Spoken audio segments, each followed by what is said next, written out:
This officer is still at sea, therefore he cannot be involved.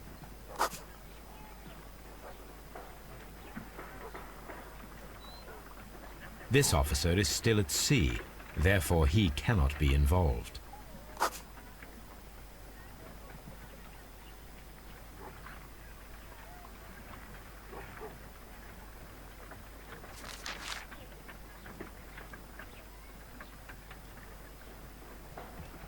This officer is still at sea, therefore he cannot be involved. This officer is still at sea, therefore he cannot be involved.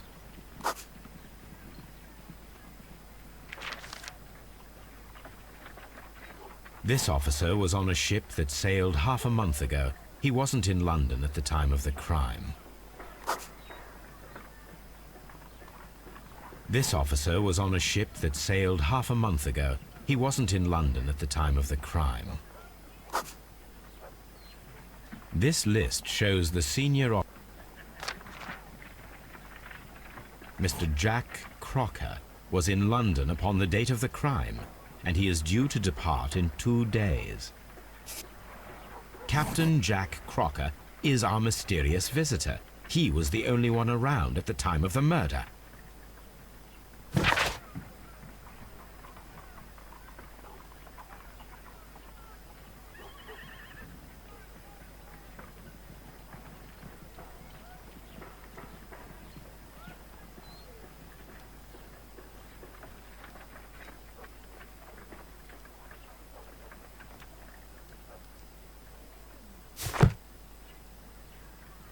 This Crocker, do you think... It would be interesting to meet him. Our young friend should be able to find him.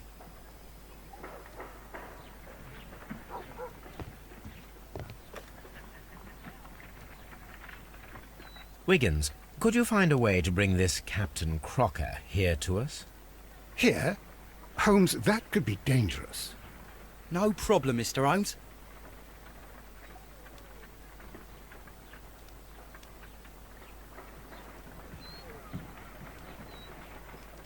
Mr. Holmes, I was informed that you were looking for me, and I'd like to know why. Yes, it is important that we talk. You will soon understand why.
You are acquainted with Lady Mary Brackenstall, are you not?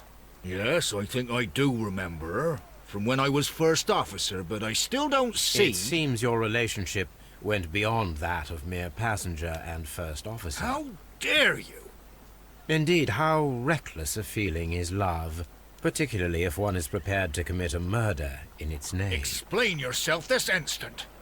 You are aware that the murder made the headlines of the morning press. You read the newspaper report, but to your dismay found it much fabricated. Once you learned that I wanted to see you, you came straight away. You needed to know what I had found. You... and what do you know?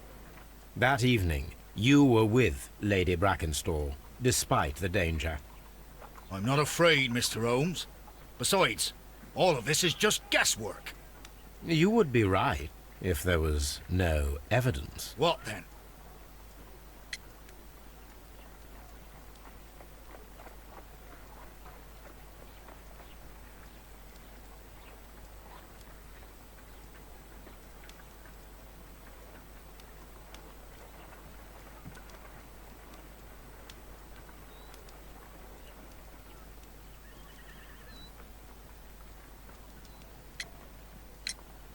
Lady Brackenstall was tied to a chair on the night of the murder. And it was you who tied her up. You call that evidence?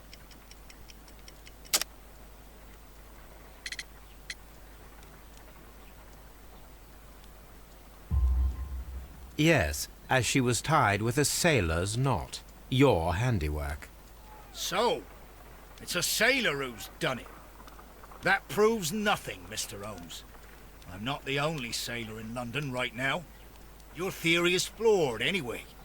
On the night of the murder, I was aboard the Sharp. I was supervising the repair of a porthole. At night? It was an emergency. There was a leak. You can ask the ship's carpenter. He can confirm. I'm sure that he can. Perfect. In that case, we have nothing more to talk about. Good evening, gentlemen. Holmes, what should we do now? Would you like to check his alibi? No. There is no doubt that these men will testify in his favor, and there will be no way to check. So, what then? So, we must work with what we have. We have all the puzzle pieces. Now I understand why you dissected the bell rope.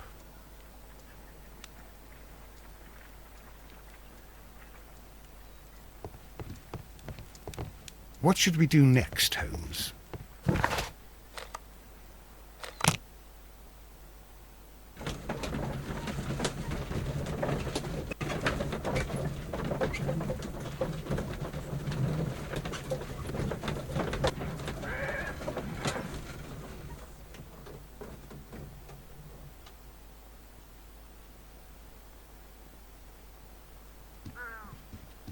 Holmes, don't look at me like that. Oh, what a horrible... Please leave my Mary.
Ladies, I know the full story.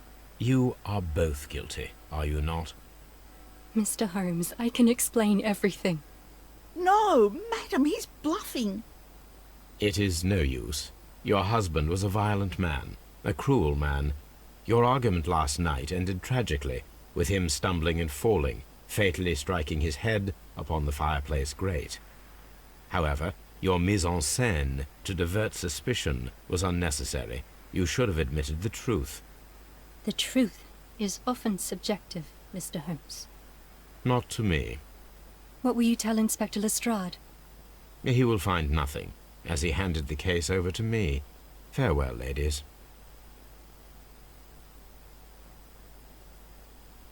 Inspector, I'm afraid that the murderers have escaped us. What? Do you mean to tell me that you failed? Never thought I'd live to see the day. I mentioned the murderers, not the case. It is obvious that the crime was committed by 3 criminals who cannot be the Randalls. You really think so? You only need to find a gang of 3 thugs wandering around. I can trust you to do that. If they exist, I'll catch them. You'll find someone, I have no doubt of it. Goodbye, Inspector.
Wiggins, could you ask Mr. Crocker to come here again, please?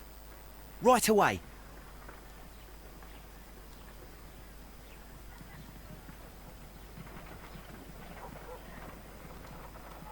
Why did you make me come here again, Mr. Holmes?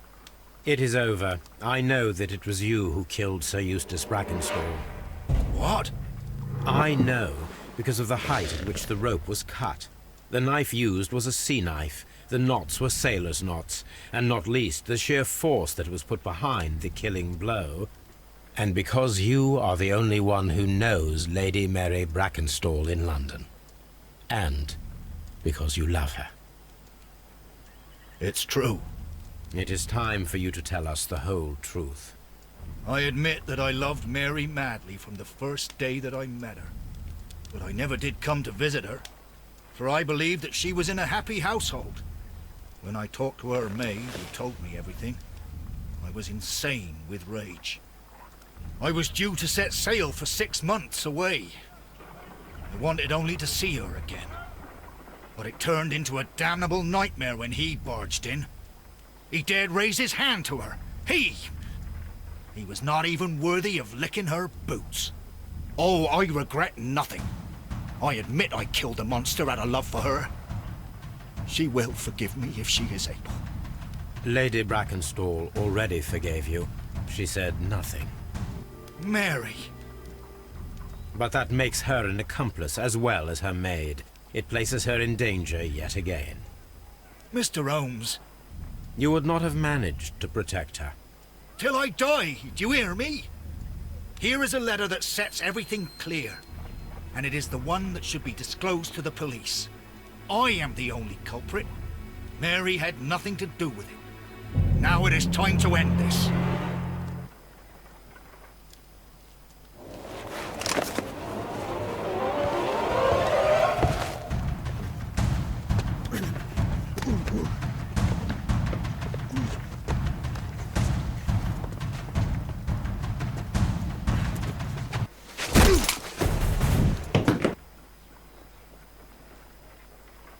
Please forgive me, Captain Crocker. I wished only to test your sincerity, and your words and deeds have far exceeded my expectations. See here, Captain Crocker, we'll do this in due form of law. You are the prisoner. Watson, you are a British jury. Captain Crocker, the evidence shows that you acted without premeditation and used reasonable force to protect an innocent victim from her husband's brutality. Your devotion pushed you to attempt to kill yourself in order to protect the one you love. Now, what say you, gentlemen of the jury? Not guilty, my lord. Vox populi, vox Dei. You are acquitted, Captain Crocker. So long as the law does not find some other victim, you are safe from me. Mr. Holmes. It is a great responsibility that I take upon myself, but I will give Lestrade an excellent lead, and if he can't avail himself of it, I can do no more. Come back to your lady in a year, and may her future and yours justify us in the judgment which we have pronounced this night.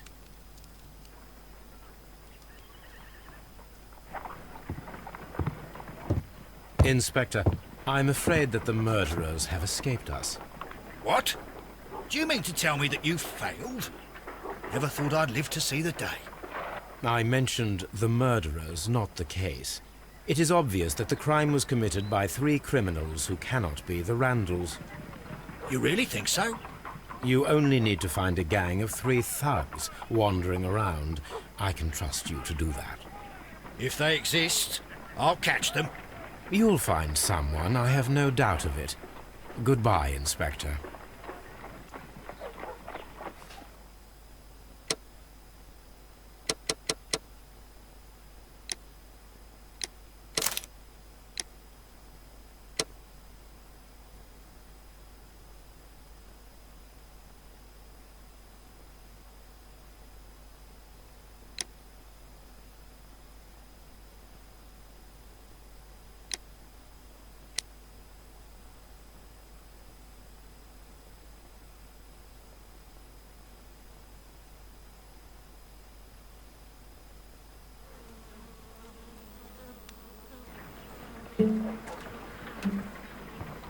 Holmes, for heaven's sake, whatever's going on? Oh, hello, Watson. You're early. Did you kill all of your patients? What? Holmes, where have all these wretched bees come from? I increased the temperature of the room so as to prevent them from hibernating. I needed to take a sample of honey. But it worked, Watson. We will have honey all year round. Ridiculous and dangerous. They're domestic bees, Apis mellifera, such industrious workers. Anyway, Watson, I am sorry, but I must leave you. I'm in rather a hurry. You have a new case? Yes, but nothing as thrilling as this experiment. A theft of plants at the Royal Botanic Gardens in Kew. I'm helping a minister who's an old friend of mine. You can join me if you like. Well, I'll admit that I'd far rather accompany you than remain alone here with these workers of yours. Besides, you'll need a helping hand with the flowers you're intending to bring back. Watson, how ever did you guess? For the great Sherlock Holmes to bother with the theft of plants. Come on, admit that you're planning to spoil your little bees with some rare pollens. Since when did I become so transparent? Let us go.